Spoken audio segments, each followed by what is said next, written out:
എന്തൊക്കെ സംഭവിച്ചാലും ആരൊക്കെ ലൈഫിൽ വന്നാലും ഒരു നിലക്ക് നമ്മൾ കൈവിടാൻ പാടില്ലാത്ത 3 കാര്യങ്ങളുണ്ട്. എന്ത് വില എടുത്തത് പ്രൊട്ടക്ട് ചെയ്യണം. ഇത് ഒന്നാമതാണ് നമ്മളെ പീസ്. സമാധാനം കളയുന്ന ഒരു മനുഷ്യനോ ഒരു സന്ദർഭമോ ഒരു കമ്പനിയോ നമ്മളെ ജീവിതത്തിൽ ഉണ്ടാകാൻ പാടില്ല.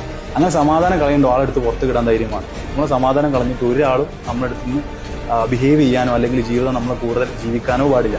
രണ്ടാമത്തെ കാര്യം നമ്മുടെ എനർജി എന്ന് പറഞ്ഞാൽ എന്തൊക്കെ ചെയ്യണമെങ്കിലും എന്തൊക്കെ പ്രതിസന്ധി നേരിടണമെങ്കിലോ പ്രശ്നം തരണം ചെയ്യെങ്കിലോ അല്ലെങ്കിൽ കമ്പനി വർദ്ധിക്കണം, കമ്പനി വളരണമെങ്കിലോ അല്ലെങ്കിൽ നിങ്ങൾക്ക് കരിയറിൽ അച്ചീവ് ചെയ്യണമെങ്കിൽ എനർജി വേണം. ആ യങ് മൈൻഡ് വേണം.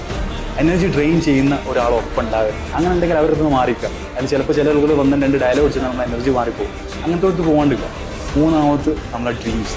നമ്മൾ ഒരുപാട് സ്വപ്നം കാണുന്നവരാണ്. പല കാര്യങ്ങളും സ്വപ്നം കണ്ട് അതിനും വേണ്ടി വർക്ക് ചെയ്യാൻ വേണ്ടി റെഡിയായിട്ട് ഇറങ്ങുന്നവരാണ്. പല സിറ്റുവേഷനിലും ചിലർ നമ്മളെ ലൈഫിൽ വരും, പല കാര്യങ്ങളും പറയും, പല കാര്യങ്ങളും ഇടപെടും. എന്നിട്ട് നമ്മൾ സ്വപ്നം എടുത്തുകൊണ്ട് പോകും. പിന്നെ ഒരു ദിവസം നമ്മൾ റിയലൈസ് ചെയ്യുക, ഞാൻ ഇങ്ങനെ കുറച്ച് സ്വപ്നം കണ്ടിട്ടുണ്ടായിരുന്നു, അതിനോട് അച്ചീവ് ചെയ്യാൻ പറ്റില്ല, ഇന്ന ആൾ വന്ന് പോയപ്പോൾ എൻ്റെ സ്വപ്നം പോയി. സോ ഒരു പേഴ്സണ് മാത്രമല്ല, സിറ്റുവേഷൻസ് ഉണ്ട്, നമ്മൾ ചില കമ്പനീസ് ഉണ്ട്, അതല്ലെങ്കിൽ ചില ഫാമിലീസ്, സർക്കിൾസ്, ഇങ്ങനെ എന്താണെങ്കിലും ഈ 3 കാര്യം ഒരു നിലക്കും കൈവിടും.